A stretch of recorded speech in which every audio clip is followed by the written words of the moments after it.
पूरी दुनिया में कोरोना वायरस की महामारी अपने साथ एक भयंकर आर्थिक संकट लेकर आई है और सऊदी अरब भी इससे अछूता नहीं है। सऊदी अरब दुनिया के सबसे अमीर देशों में से एक है, लेकिन यहाँ भी आने वाले दिनों में लोगों की जिंदगी में मुश्किलें आने जा रही हैं। सऊदी अरब अब प्राइवेट सेक्टर की कंपनियों को सैलरी में 40% तक की कटौती करने की इजाजत देने जा रहा है। इसके अलावा आर्थिक संकट को देखते हुए सऊदी अरब में काम कर रहे लोगों के कॉन्ट्रैक्ट भी खत्म किए जा सकते हैं।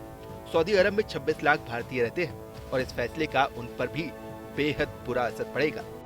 अरब के प्रमुख अखबार अशराक अल अवसाद के मुताबिक सऊदी के मानव संसाधन और सामाजिक विकास मंत्रालय ने श्रम कानून में बदलाव के लिए हामी भरती है। इन बदलावों के बाद एम्प्लॉयर अपने कर्मचारियों की सैलरी में अगले 6 महीने के लिए 40% तक की कटौती कर सकते हैं। नए नियमों के तहत कोरोना वायरस की महामारी के 6 महीने बाद कंपनियों को एम्प्लॉय के कॉन्ट्रैक्ट को भी रद्द करने का भी हक होगा।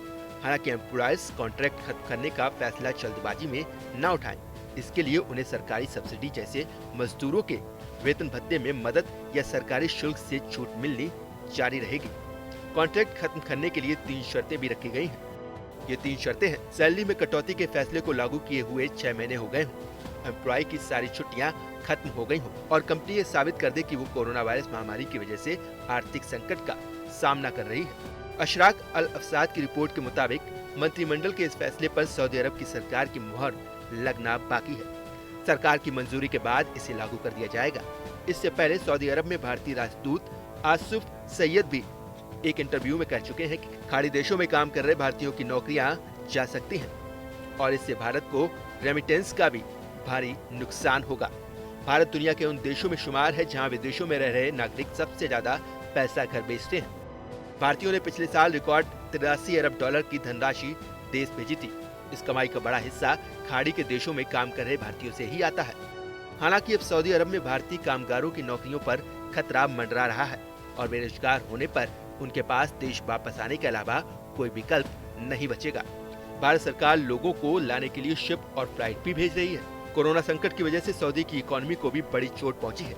इकोनॉमी को पटरी पर लाने के लिए कड़े फैसले लिए जा रहे हैं।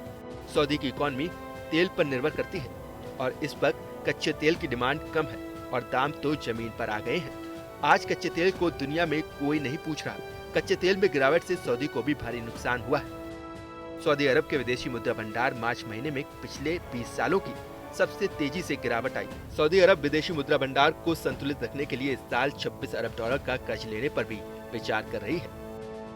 सऊदी सरकार अर्थव्यवस्था को संभालने के लिए बड़ी परियोजनाओं के खर्च को भी कंट्रोल करने पर विचार कर रही है। सऊदी अरब की इकोनॉमी में घटत बढ़त का सीधा असर भारत के कामगारों पर पड़ता है, क्योंकि बड़ी संख्या में भारत के कामगार सऊदी अरब में काम करते हैं।